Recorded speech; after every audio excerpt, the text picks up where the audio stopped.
Hello friends, कैसे हैं आप सभी। आई होप कि आप अच्छे होंगे। तो पिछली वीडियो में हम जाने थे कि कोशिका किसे कहते हैं और हम इस वीडियो में जानेंगे कोशिका की संरचना। तो आइए जानते हैं। तो यहाँ पे हमें क्या दिया हुआ है टॉपिक, कोशिका की संरचना, यानी कि वो जो है कैसा होता है या फिर उसमें बड़ा कौन सी कोशिका है, छोटी कौन सी कोशिका है, ऐसा। तो यहाँ पे सबसे पहले तो यहाँ पे टॉपिक बनता है कि कोशिका कैसी मतलब आकार की होती है। कोशिका विभिन्न आकार की होती है। कैसी होती है? कोशिका विभिन्न आकार की होती है। ठीक है, मतलब उसका आकार ऐसा भी हो सकता है, ऐसा हो सकता है, ऐसे भी हो सकता है। ठीक है, ऐसा भी हो सकता है, छोटी छोटी बड़ी बड़ी, मतलब बहुत सारा बड़ा भी हो सकता है। राइट। वहीं अगला यहाँ पे पॉइंट पे बढ़ते हैं तो यहाँ पे होता है सबसे छोटी कोशिका, यानी कि सबसे छोटी एकदम ठीक है, मान लीजिए। तो सबसे छोटी कोशिका ये हम देख नहीं सकते, सूक्ष्म दर्शी से देख सकते हैं। तो सबसे छोटी कोशिका कौन सा है? माइकोप्लाज्मा नामक जीवाणु, जिसका क्या होता है अति मतलब लंबाई या चौड़ाई जो भी, या मोटाई बोल सकते हैं, 0.1 माइक्रोमीटर होता है। क्या होता है? ये माइक्रोमीटर लिखा हुआ है। इसको क्या बोलते हैं?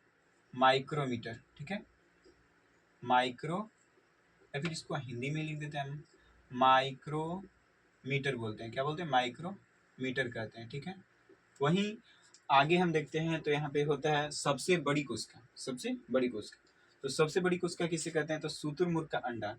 शुतुरमुर्ग का अंडा बहुत विशाल रहता है, फिर भी देखिए यहाँ पे कितना इसका लंबाई है, 17 सेंटीमीटर बाई 13 सेंटीमीटर, यानी कि 17 बाई 13 वो होता है उसका लंबाई चौड़ाई। तो शुतुरमुर्ग का अंडा जो है सबसे बड़ी कोशिका होता है। ठीक है, इसको हम नग्न आंखों से देख सकते हैं। राइट। अब आगे बढ़ते हैं तो यहाँ पे है मानव शरीर की सबसे लंबी कोशिका। तो लंबी, यहाँ पे क्या दिया है? लंबी, और साथ में क्या है? मानव शरीर की।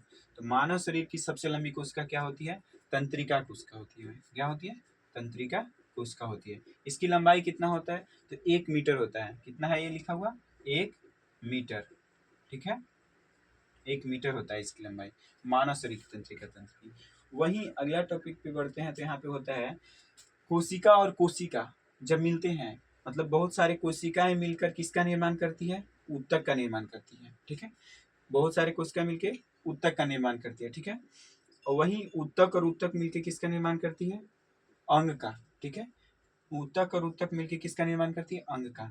वहीं अंग और अंग मिलकर किसका निर्माण करती है? अंग तंत्र का। ठीक है, अंग तंत्र का निर्माण करती है। अंग तंत्र मिलकर किसका?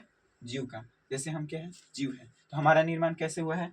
तो पहले कोशिका से कोशिका कोशिका मिला तो ऊतक बना, ऊतक ऊतक मिला तो अंग बना, अंग अंग मिला तो अंग तंत्र बना, और अंग तंत्र मिला तो जीव बना। ठीक है, तो यह टॉपिक मतलब आता है ऐसे सजाने के लिए, तो इसको याद करके रखिएगा।